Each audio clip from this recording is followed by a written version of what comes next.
Bem-vindo à terceira temporada do podcast da Oftalmo Expert. Eu sou Maria Cecília Scherer. E eu sou Viviane Sakata. E nessa temporada, nós temos o patrocínio da Bausch + Lomb, uma empresa parceira da oftalmologia. A Bausch traz o Vysulta, primeira inovação no tratamento do glaucoma clínico em mais de 20 anos. Monoterapia com ação dupla, análogo de prostaglandina e butanodiol, que libera óxido nítrico e age assim tanto na melhora da drenagem via uveoscleral como na trabecular, e com a posologia facilitada de uma gota uma vez ao dia.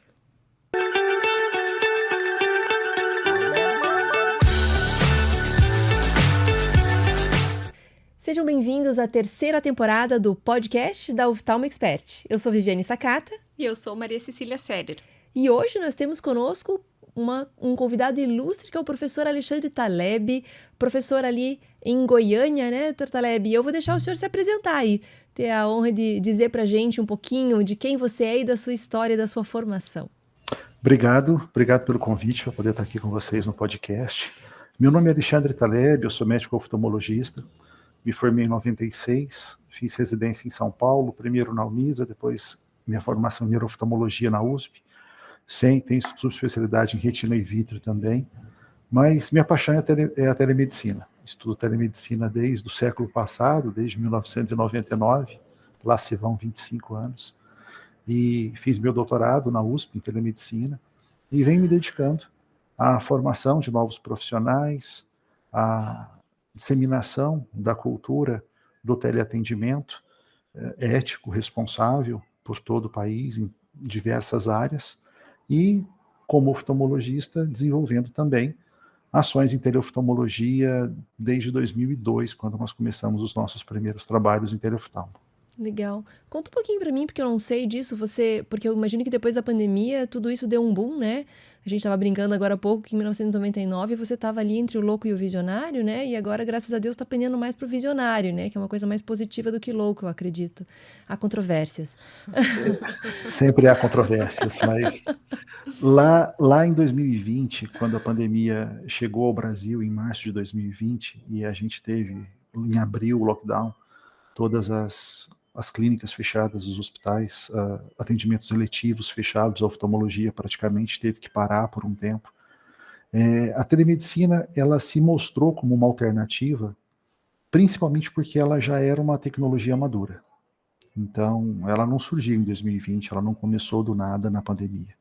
Ela só pôde ajudar na pandemia porque a gente efetivamente teve, nessa época, algumas quebras de paradigma. Então, quando a gente dava aulas, seminários, palestras antes da pandemia, alguns slides mostravam, né, quando será que as pessoas vão aceitar fazer um atendimento online? Quando será que os colegas médicos vão entender que a telemedicina é uma opção terapêutica, é uma opção de atendimento para eles? Quando será que a gente vai ter uma predisposição das pessoas a irem sem preconceito e experimentar uma nova possibilidade, e a partir daí decidirem se querem ou não. Na verdade, elas acabaram sendo forçadas, era a única opção que elas tinham. E muitos acabaram entendendo que era viável, que era funcional. Né? Lá no comecinho, quando a gente estudava telemedicina, primeiro, quando eu comecei lá em 1999, 2002, os primeiros trabalhos que eu publiquei em teleoftalmologia, não existia smartphone, né? Pra você ter uma noção, a resolução que a gente teve do Conselho Federal de Medicina, que regulava a telemedicina até 2022, a resolução era de 2002. Ela durou 20 anos. E em 2002, o celular mais vendido era o Nokia 1100. O que esse celular tinha de mais chamativo é que ele tinha uma lanterna na cabeça dele em cima, assim. Além do jogo da cobrinha, né? Lógico. Então, era uma época em que fazer telemedicina significava ou utilizar SMS para poder conversar e comunicar com pacientes, ou utilizar tecnologias de ISDN, que na verdade a gente puxava 16 linhas telefônicas ao mesmo tempo para fazer uma ligação de vídeo. Então, eram equipamentos de videoconferência muito caros, que precisavam de uma infraestrutura local muito cara. Você tinha que ter um PBX especial, você tinha que ter 16 linhas dedicadas para isso. Você só podia chamar um lugar que também pudesse atender com 16 linhas telefônicas, senão você não fazia uma conversa de vídeo. Quando nós montamos a primeira rede de teleoftalmologia entre Goiânia e Brasília, o professor Marcos Ávila fundou em Brasília o Centro Brasileiro da Visão, o CBV. E eu trabalhava com ele no CBCO em Goiânia. Então nós montamos um link entre Goiânia e Brasília, para que eu fazia a neurooftalmologia para o CBV em Brasília.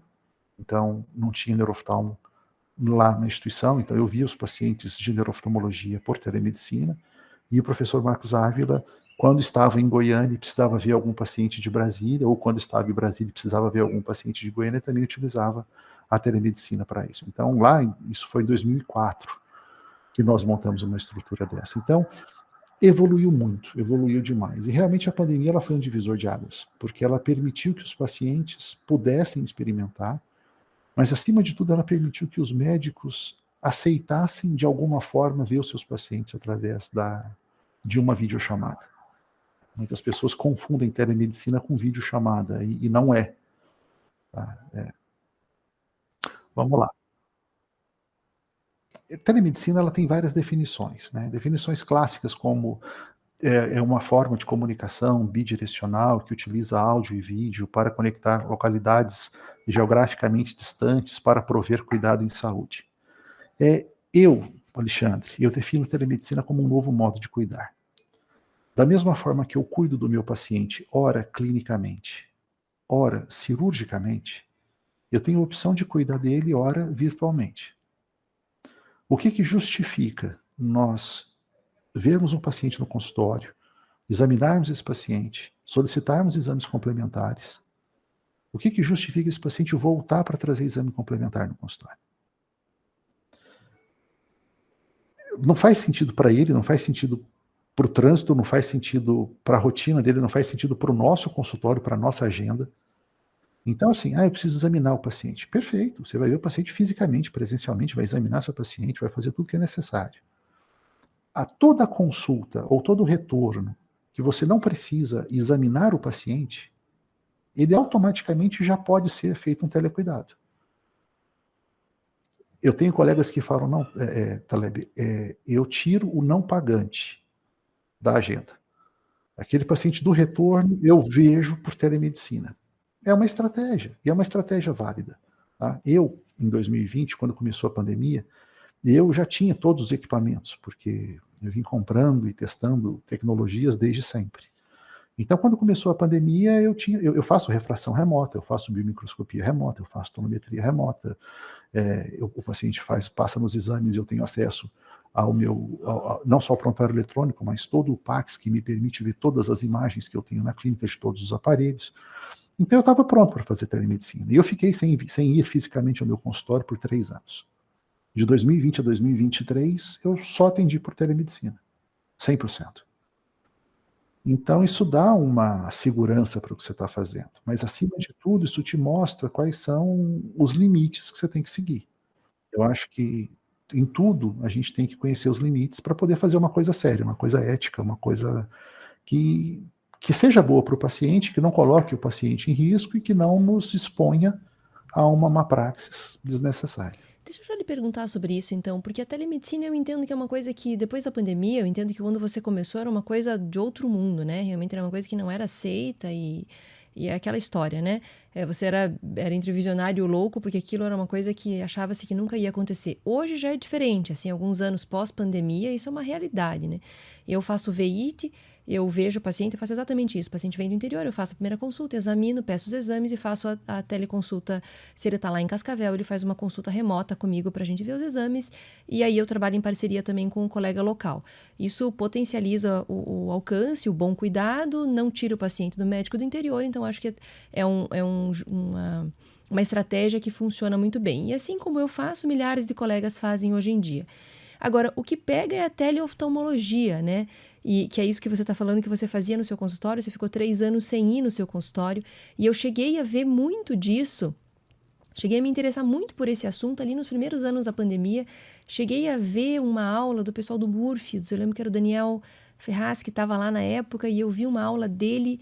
Eu não vou saber o nome do colega que estava em Singapura, e eu lembro que ele me dizia que ele tinha alguns gadgets que ele mandava para casa do paciente, e o paciente fazia o autoexame e mandava aqueles dados para o centro, e ele fazia isso.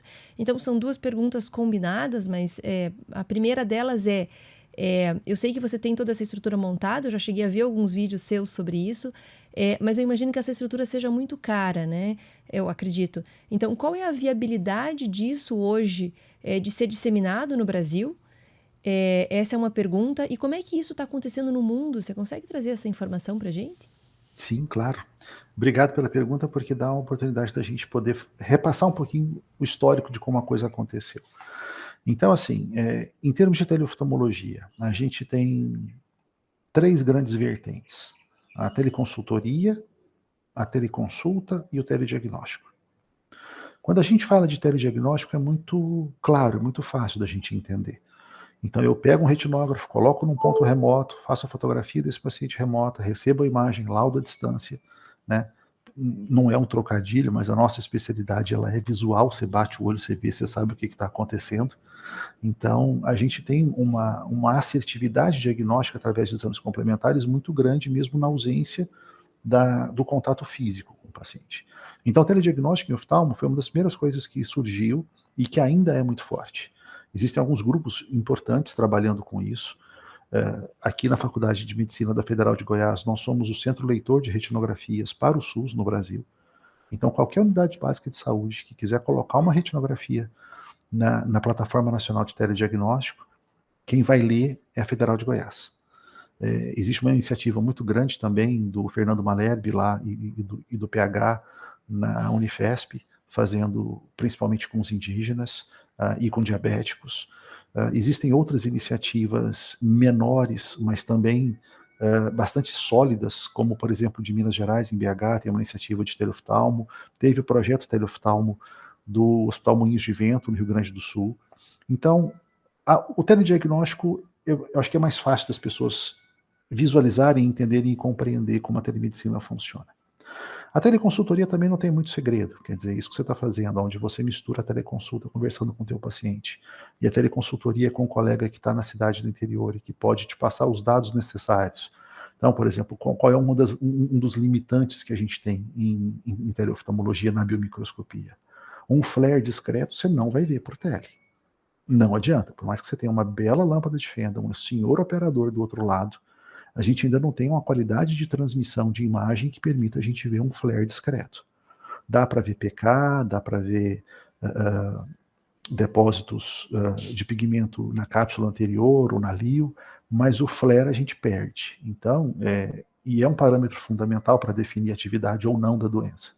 Então, para o VEIT, é indiscutível a necessidade da gente ter alguém remoto que possa fazer isso, e está perfeita a forma como você montou sua prática de tele. Está tudo certo.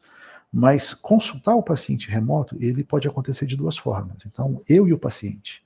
Isso vai acontecer de 2 formas. Ou com o paciente em uma estrutura que eu possa acessar e fazer os exames dele. Então, eu não ia ao meu consultório, mas o paciente ia ao meu consultório. Então, no meu consultório eu tenho 2 equipamentos de refração remota, eu controlo da minha casa, eu mesmo mudo as lentes, eu faço o cilindro cruzado, eu faço o teste de acuidade visual e eu prescrevo esse paciente de forma remota. Né? Eu tenho um técnico treinado que manipula a lâmpada de fenda para que eu possa orientar e fazer uma biomicroscopia remota. Eu tenho um retinógrafo local lá que já faz uma retinografia e eu tenho a imagem do fundo de olho desse paciente. Então eu tenho todos os dados necessários para poder tomar uma conduta e uma decisão baseada no que eu preciso efetivamente para poder tomar conta dos meus pacientes. Na neurooftalmologia, todos os exames de motilidade ocular, testes para paresias e paralisias, testes com drogas para alterações de pálpebra ou de pupila, tudo isso a gente consegue fazer de forma remota, de uma forma muito tranquila. Com o paciente na casa dele, a gente está limitado a 2 coisas, a 3 coisas. A gente está limitado, primeiro, a conexão que esse paciente tem. Então ele tem uma conexão boa que me permita ter uma imagem legal. Segundo, quão safo esse cara é para poder instalar algum aplicativo que talvez eu precise para fazer um outro teste nele. Né? E terceiro, o que mais que ele pode me dar de coisas próximas que me permitam fazer uma avaliação. Então, quando eu estou com o paciente na casa dele, as limitações são maiores. Existem alguns gadgets que a gente pode enviar para a casa do paciente, mas normalmente hoje, com a resolução que a gente tem nas câmeras dos celulares, a gente precisa de muito pouca coisa a mais para poder resolver talvez 78%, 80% das coisas que a gente precisa. Tá? E entender o limite é fundamental. Ó, isso que você tem, isso que você está me queixando, eu não consigo ver à distância. Eu preciso que você vá para uma clínica. O ponto mais próximo que eu te recomendo é esse. Você pode passar meu telefone para o colega que você for ver, eu passo para ele a tua história, eu discuto com ele, eu fico à disposição. Mas a gente precisa botar um ponto final quando a gente não tem segurança total daquilo que a gente está fazendo com o nosso paciente. Eu uso eu uso um Grins que usa lente adaptativa. Então, ele não tem todas aquele conjunto de lentes que fica girando. É uma lente só que ela, por eletromagnetismo e infusão de silicone dentro dela, ela muda de forma, de tamanho e de eixo, e eu consigo com isso fazer a refração remota. Você perguntou de preço. Um brinquedinho desse custa a partir de R$180 mil. Se você for comprar o regular, digamos assim, aquele que está aprovado aqui no Brasil, ele custa mais de R$600 mil, que é um equipamento da Essilor. Um Grins custa 18 mil, 15 mil. Então, quando você vai comparar 15 mil com 600 mil, 18 mil com 180 mil, a gente não ganha nada mais por fazer uma refração remota. O valor da consulta é o mesmo, a remuneração do médico é o mesmo. Então, assim, é custo efetivo? Não, não é. Então, para o médico tradicional, para o médico regular, para quem tem o seu consultório e a possibilidade de montar um consultório que já não é barato, não faz o menor sentido econômico você montar um sistema de refração remota. O sistema de refração remota ele passa a fazer sentido quando a gente pensa em vazios assistenciais, quando a gente pensa em localidades de difícil acesso, quando a gente pensa em campanhas remotas, quando a gente pensa na dificuldade de se carregar muito equipamento e quando a gente pensa na dificuldade de se carregar o profissional. Então, se não dá para levar equipamento profissional, mas dá para levar equipamento, a telemedicina ela se presta demais para isso. E a tendência disso é baratear. No primeiro equipamento que eu comprei, eu paguei preço de hoje quase 400 mil. Hoje ele já vale 180. Então, a tecnologia ela vai barateando, vão surgindo novos concorrentes, novas empresas no mercado que produzem equipamentos semelhantes. Então, dá para a gente poder pensar que num futuro não tão distante, isso possa vir a ser uma realidade. Até para grandes cidades. Tá? Você pega, por exemplo, uma comunidade de favela no Rio de Janeiro, onde o acesso de um profissional é difícil, seja não pela distância, mas pela condição de segurança da região. Põe um consultório remoto lá e pronto. Para que aquela comunidade vai deixar de ser atendida? Risco de ser assaltado, né? Eu digo, o equipamento também, né? Você sabe que não? Assim, eu trabalho com o SUS desde 97, 98. E a gente já montou algumas estações remotas de algumas coisas, e é impressionante como disso eles cuidam. Mesmo muito, porque traz um benefício para a comunidade. Mesmo comunidades, às vezes, bastante complexas do ponto de vista de segurança pública ou até de segurança pessoal, há uma compreensão que aquele equipamento é um equipamento necessário. Então, ele passa a não ser alvo, sabe? Sim, É interessante trazer benefício, isso, né, mas... para essa exatamente. comunidade. Você já abordou um tema que eu ia te perguntar em seguida, que são as limitações, né, dessa tecnologia no Brasil, que realmente é o sinal da internet, né? Quer dizer, qual é a capacidade de conexão que essa pessoa tem em lugares remotos, que muitas vezes a gente sabe que é limitada. E dois, infelizmente, é o nível educacional, né, socioeducacional dessa pessoa. E a possibilidade dela manejar, instalar um aplicativo, ter uma câmera de qualidade para que você possa trabalhar dessa forma. Como é que isso funciona no exterior? Isso já está funcionando? Quer dizer, isso que eu conversei com um colega de Singapura, na época ele precisava de algum local para testar em massa, vamos dizer assim, né? O equipamento, mas isso já fazem 4 anos, pelo menos. Então, como é que isso está funcionando no mundo hoje? Isso é uma realidade? Não como poderia ser. Tá? Existe uma colega que está nos Estados Unidos hoje, no Bascom Palmer Eye Institute, que é a Gisele Ricoeur. A Gisele é uma argentina, começou a estudar telemedicina mais ou menos na mesma época que eu, no final do século passado, uma pessoa extremamente visionária também, e que agora está lá nos Estados Unidos para tentar fazer a teleoftalmologia funcionar no Bascom Palmer. E ela tem inúmeras dificuldades. E lá as dificuldades não são econômicas, financeiras ou de conexão, são dificuldades legais. A possibilidade, quem é que pode manipular a máquina, quem é que pode fazer, quais são todos os critérios, tem todo um crivo legal lá que quase que inviabiliza você fazer uma teleconsulta em oftalmologia com o paciente fora da instituição. Então, cada lugar tem a sua realidade, né? Quando a gente começou aqui no Brasil, você rezava para ter uma DSL numa unidade básica de saúde. Né? Consegui chegar, nossa, 2 mega de internet de ADSL, e a gente estava felicíssimo quando a gente conseguia colocar isso numa UBS.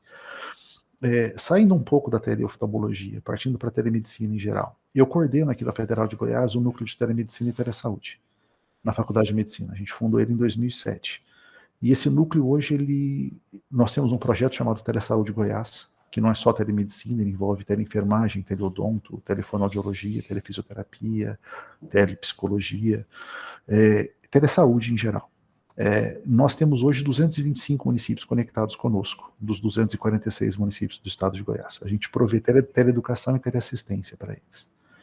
Então, ao longo desses anos, você pega um crescente de 2007 até 2024, a quantidade de unidades básicas de saúde conectadas aumentou exponencialmente, a velocidade com que elas estão conectadas aumentou exponencialmente, e hoje a gente tem conexão via satélite barata para poder colocar em locais que a gente não consegue fazer isso mais. Então, expedições que a gente faz, por exemplo, nós temos hoje, a gente está ajudando o Ministério da Saúde a implantar telemedicina nos 34 distritos sanitários indígenas especiais, nos 34 de 6. A Vale do Rio Doce comprou e doou para cada DCEI uma maleta de telemedicina que tem um retinógrafo, um aparelho de eletrocardiograma, um ultrassom remoto, tem placas solares para carregar a bateria. Então, se tiver que ir num lugar que você não tem energia elétrica, é uma unidade autônoma, ela se carrega com o sol e tem bateria para esse negócio, tem uma antena de satélite. Então, a gente consegue, com isso, atingir locais realmente bastante antes inacessíveis para especialistas. Né? O ultrassom nesses locais faz uma diferença absurda. Absurda. Né? Se você pega, por exemplo, a Universidade de Califórnia, em Irvine, quem entrava na Universidade de Califórnia, em Irvine, antigamente ganhava um Littmann, quando ele entrava na faculdade. Em 2000 no estetoscópio, né? No estetoscópio, Littmann é uma palavra que a gente já esqueceu o que é, não tô brincando. Isso. Eles ganhavam um estetoscópio de altíssima qualidade. Mais ou menos em 2015, 2016, eles começaram a dar um iPad para quem entrava na Universidade de Califórnia Irvine, porque eles diziam que você estar conectado o tempo todo e ter os livros no iPad faria uma diferença maior do que ter um estetoscópio. Tá? A partir do ano passado, eles começaram a ganhar um Butterfly, que é uma sonda de ultrassom portátil. Então, eles ganhavam uma sonda de ultrassom portátil. É uma sonda de ultrassom portátil que você liga num aplicativo por Bluetooth. Então, hoje, quem entra na faculdade de medicina ganha uma sonda de ultrassom lá, né, que é muito mais útil do que um iPad e muito mais útil do que um estetoscópio. Até porque ele tem o iPhone no bolso agora, né? Que faz tudo que o iPad faz, praticamente. Exatamente. E, inclusive, ausculta, se for necessário. Então, a gente tem hoje, na fronteira do crescimento possível, a gente tem a possibilidade de ter equipamentos mais baratos, a gente tem uma comunidade de pacientes mais disposta a fazer teleconsultas, pacientes que até preferem teleconsulta. Alguns surveys que foram feitos mostram que os pacientes, se puderem fazer uma consulta online, há uma consulta presencial, mais de 70% deles preferem como primeira opção a online do que a presencial. Isso é tão mais verdadeiro quanto mais velho é o paciente. Então, a gente não está falando da galerinha da geração Y, dos millennials, a gente está falando de pacientes com mais de 60 anos de idade. Eles preferem fazer online do que ter que sair de casa para poder fazer uma consulta presencial. Então, a gente tem uma população disposta a fazer consulta online, a gente tem uma comunidade médica mais apta a fazer isso, que já experimentou, mas que ainda não se sente tão segura para poder fazer gostaria de ser mais capacitado, de ter mais equipamentos que pudessem permitir com que eles tivessem mais segurança daquilo que eles fazem. E, ao mesmo tempo, a gente tem equipamentos barateando para poder fazer isso. A gente tem equipamentos que podem ser colocados em casa.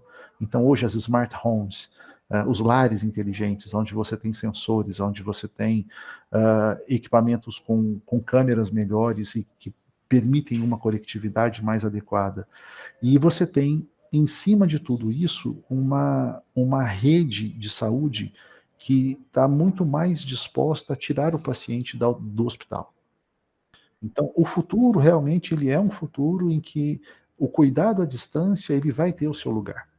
Ele não é melhor do que um cuidado presencial, ele não é pior do que o cuidado presencial, ele só é diferente, e se ele for bem colocado e a gente pensar uma jornada do paciente, na jornada do paciente dá para a gente pensar uma jornada digital com vários pontos de interface, onde a gente consegue efetivamente colocar a telemedicina e a telesaúde na linha de cuidado, no nosso caso, da oftalmologia. Muito legal. Eu acho que a pandemia veio acelerar e trazer benefícios, né, pontos positivos para tudo isso, porque eu acho que num país continental como o Brasil, eu acho que é até uma questão de saúde pública, né, o acesso à saúde, o acesso de especialista. Então, acho que nisso eu vejo um papel muito bonito da telemedicina e da teleoftalmologia, podendo levar esse acesso à saúde, esse cuidado às regiões mais remotas. Mais do que isso, acho que economicamente ele é um instrumento muito válido, né, muitas vezes um retorno online, ele é muito mais viável financeiramente para todos os lados e muito mais confortável. Então, acho bem legal. Importante frisar, e eu acho que hoje até não é tão necessário falar isso, mas ainda pensando na resistência de alguns, não é algo que vem para substituir, né? É algo que vem para somar, né? Nada substitui a presença, o contato, o vínculo pessoal, mas é mais um instrumento que a gente tem para poder exercer a medicina. Deixa eu perguntar para você, Taleb, o que você, os nossos ouvintes, né? Então, tanto aqueles residentes que têm muita facilidade com tecnologia, os acadêmicos, os iniciantes, mas também aquele oftalmologista que está no interior, já praticando ali a sua medicina há muito tempo, o colega que está ouvindo o podcast para se atualizar, quais são os cuidados que eles devem ter para usar a teleoftalmologia na sua prática diária? Eu estou falando um pouco de lei, eu estou falando um pouco de prontuário, de cuidado, enfim, uma série de coisas aí, um combo para você falar um pouquinho para a gente. Vamos lá. Também muito importante isso que você está falando.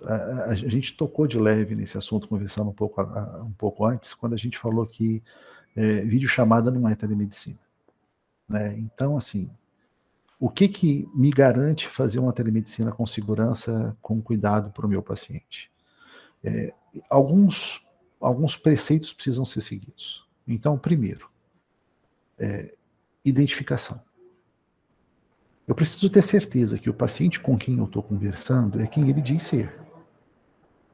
Se ele já esteve no meu consultório, se eu conheço ele, ok, é uma coisa. Mas se é um paciente que eu estou vendo pela primeira vez, como é que eu sei que eu estou conversando com Viviane Sakata? Como é que eu tenho certeza que ela é quem ela diz ser? Ela não está usando a carteirinha da vizinha, ela não está se passando por uma outra pessoa. Segundo, como é que o paciente tem certeza que o médico é médico? Que ele também é quem ele diz ser, que ele não está consultando com alguém formado em Cochabamba, nada contra quem formou na Bolívia, mas que não passou no Revalida, não tem autorização para clinicar no Brasil, e está fazendo uma teleconsulta. Então, como é que eu garanto para o paciente que ele realmente está consultando com o médico correto? Como é que eu garanto para o médico que ele está realmente consultando o paciente correto? Então, a identificação é a primeira coisa. Identificados todos, tá ok, está tudo certo, eu tenho a identidade de todo mundo, passou os dados, eu vou para a forma de comunicação. Então, quando eu for conversar com o meu paciente, qual o problema de eu mandar um WhatsApp para ele para agendar uma consulta? Nenhum. Qual o problema de eu confirmar a consulta por WhatsApp, de eu mandar o link para ele? Nenhum. Mas a videochamada, ela deve seguir algumas regras. Então, o ideal é que ele utilize uma plataforma que seja RIPA compliant.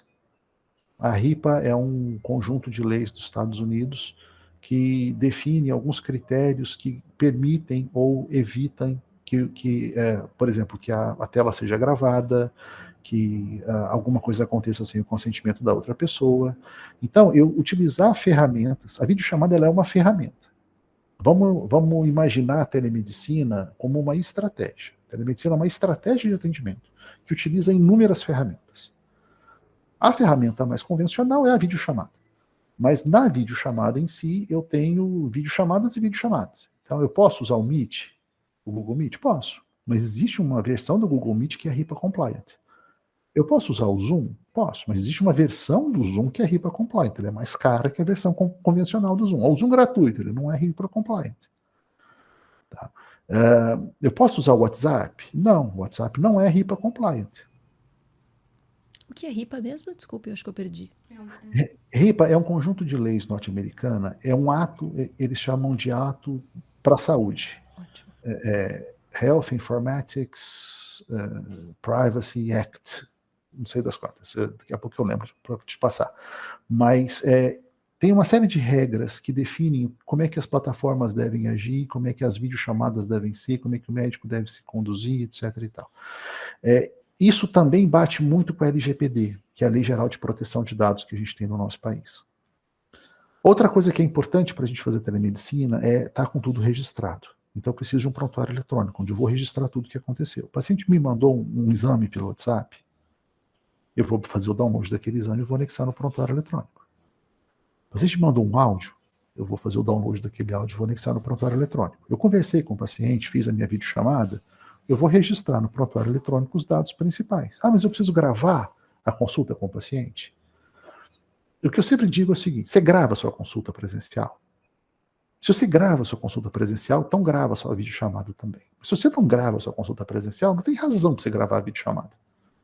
Se na consulta presencial vale o que você anota, na videochamada vale o que você anota. O que você tem que anotar a mais? Feito por videochamada através da plataforma tal, no dia tal, de tal horas a tal horas. Tá?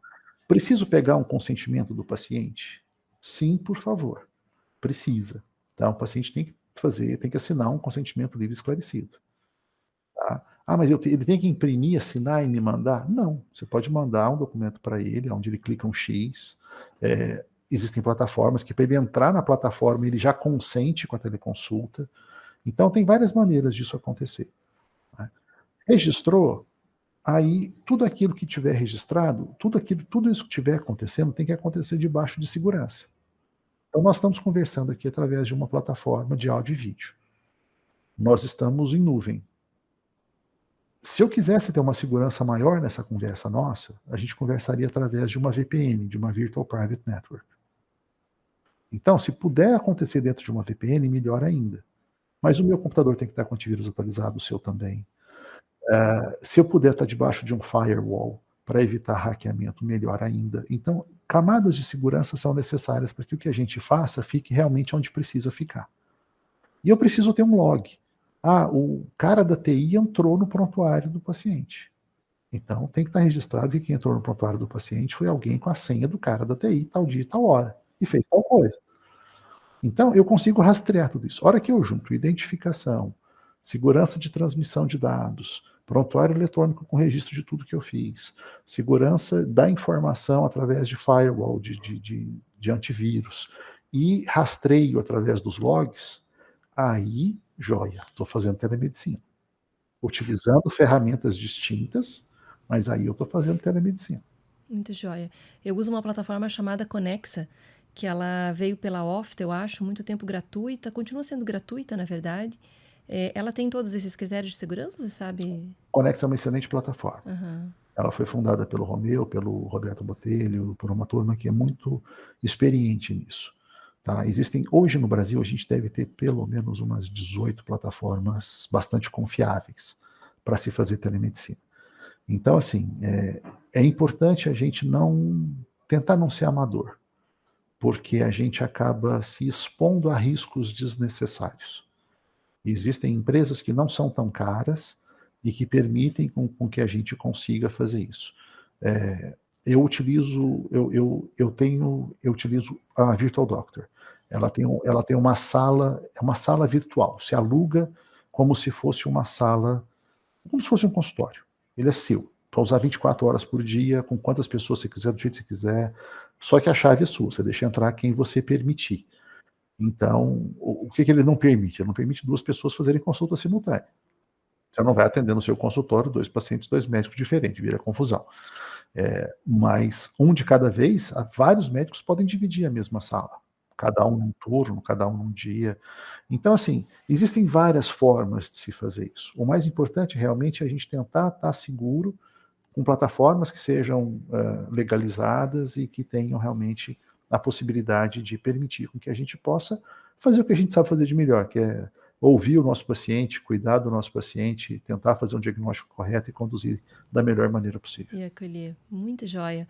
Doutor Alexandre, uma conversa riquíssima, né? Acho que dali tem vários episódios que a gente vê que a gente tem possibilidade de destrinchar mais e de aprofundar, né? Na verdade, esse aqui, para o nosso espectador que está aí nos ouvindo, nossa audiência, é um gostinho, né? É um gostinho do que é telemedicina, do que é possível fazer hoje, né? Não no futuro, hoje, com a teleoftalmologia. O Dr. Taleb aí está nessa caminhada há muito tempo, é um expert no assunto e vem trazer um pouquinho disso para a gente. Agradeço muito o seu tempo.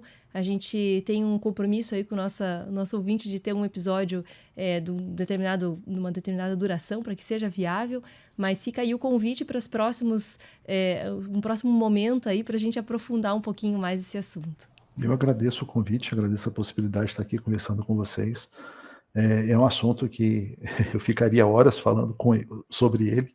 A gente fez agora em Goiânia, de 11 a 14 de abril, o nosso Congresso Brasileiro de Telemedicina e Telesaúde, então extremamente rico, temas muito atuais, muita coisa boa vindo.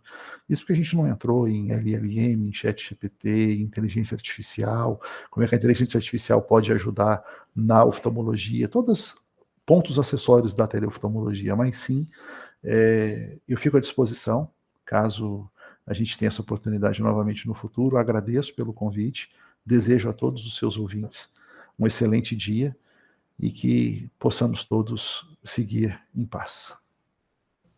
Muito obrigada, Alexandre, foi muito instrutivo mesmo, adorei. Muito grande obrigada. abraço. Um abraço, até mais. Tchau, Tchau, Alexandre. Tchau. Pessoal, espero que vocês tenham gostado desse episódio, uma conversa aí sobre teleoftalmologia com o Dr. Alexandre Taleb, professor e especialista na área. Fiquem ligados que logo teremos mais episódios trazendo mais conteúdo para todos vocês que vão certamente acrescentar à sua carreira. Oftalmo Expert, de olho no futuro.